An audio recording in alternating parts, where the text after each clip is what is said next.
गाथा सुनाओ तुम्हें पार्थ की, तीनों लोग जिन्हें सराहते थे। नारायण के नर अंश को धर्म और प्रेम सीने से लगाए रहते थे। कुरुक्षेत्र महासमर में जब युद्ध आरंभ हुआ, संजय भी उनके जयगान सुनाए जाते थे। दानव सारे परछाई से डरती, गंधर्व सारे हाँकते कांपते, हुंकार से भयभीत होते थे। बड़े बड़े महारथी, सामान्य सैनिक तो केवल गांडीव के टंकार से थे भागते। 3 करोड़ निवात कवचों को खिलौना सा वो भेदा था। कवच कुंडल और अमर वरदान भी विफल दिखता जब गांडीव हाथ में होता था। अधर्म के चादर ओढ़ रखे थे सब, पर वो सत्य का पंचम लहराते थे। तीनों लोक के स्वामी देखो रथ का लगाम लगाते थे। वो वान भी होते थे भयभीत जो श्वेत वाहन की ओर आते थे। कर देते थे जिधर वानों के नोक, वो क्षेत्र शमशान बन जाते थे। प्रेम की धाराएं होती थी देह पे, स्पर्श मात्र से मुरझाए पुष्प भी खिल जाते थे। सामर्थ मर्यादा पुरुषोत्तम राम सा पर कभी घमंड न मन में लाए थे। कौरव कर्ण को भगाया था जिस राजा द्रुपद ने, उन्हें भी गुडाकेश अकेले हराए थे।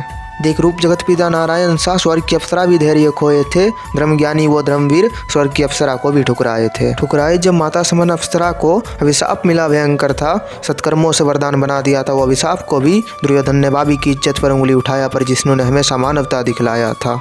अरे वो लाचा ग्रह की तपती आग को पांडव ही तो झेले थे। धर्म की राह दिखाने को लगाए चिताओं के मेले थे, और नारी के सम्मान के लिए उनका भी नरसंहार किया जिनके संग वो गुरुकुल में खेले थे। धर्म के खातिर पिता इंद्र से भी लड़े थे। पितामह और गुरुवर थे खड़े सामने, फिर भी अर्जुन धर्म के साथ अड़े थे। बिता दिया वन में जीवन, फिर भी न कभी बाकियों जैसा दुख का रोना रोया था। गीता ज्ञान पाने से पहले अर्जुन ने उन्हें भी माफ किया था जिसने लाक्षागृह बनवाया था। अरे वो धर्मी था जिसके खातिर विराट युद्ध में जीवित छोड़ा था कौरवों को। मोह के खातिर कई बार बचाया प्राण और भगाया था गंधर्वों को। धूत सभा शोक सभा में बदल देता, पर दास धर्म उसने अपनाया था।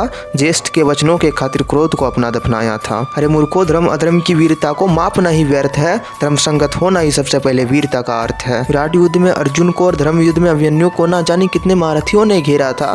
दृश्य था ऐसा उस रण का जैसे 100 गिद्धड़ों के बीच में एक शेर अकेले दहाड़े दे रहा था। अरे होता अगर उस दिन अपने पुत्र के पास तो इतिहास आज कुछ और होता। युद्ध 18 दिन तक नहीं चलता, फिर 13वें दिन ही महाविनाश होता। एक बालक को घेर के मारा वो ना मर्दों की टोली थी। जिस अभिमन्यु का हत्या किया वो रण में खेलते बस लहू की ही होली थी।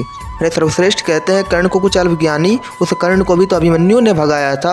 अर्जुन से क्या जीत सकते थे वो जिसे एक बालक ने हराया था। जब जब निकला अर्जुन गांडीव सजा किसी रण में, वहाँ महासंग्राम तब उस रणभूमि के कनकन में।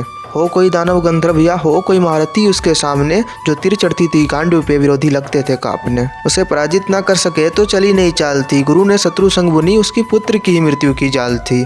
गुरुवर के हृदय में मोह था, नेत्रों में भी नीर थे। चाकर भी ना रोक सके वो, कर्तव्य धर्म के आगे मजबूर थे। क्रोध में शपथ लिया वध करूंगा जयद्रथ का, काटूंगा सिर पापी का, बदला पूरा करूंगा पुत्र शोक का।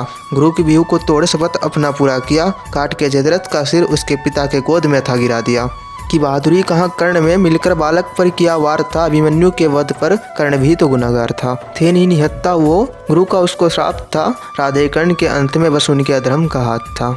मृत्यु की अर्जुन को भई कहाँ, महादेव के जो शिष्य थे परास्त कर सके अर्जुन को इतना सामर्थ्य किसमें था। नहीं साधारण वो स्वयं नारायण के नर अवतारी थे। देवता गंधर्व संग पूरे ब्रह्मांड को जीतने वाले नरों में उत्तम पुरुषोत्तम वो हमारे गांडीवधारी थे, वो हमारे गांडीवधारी थे।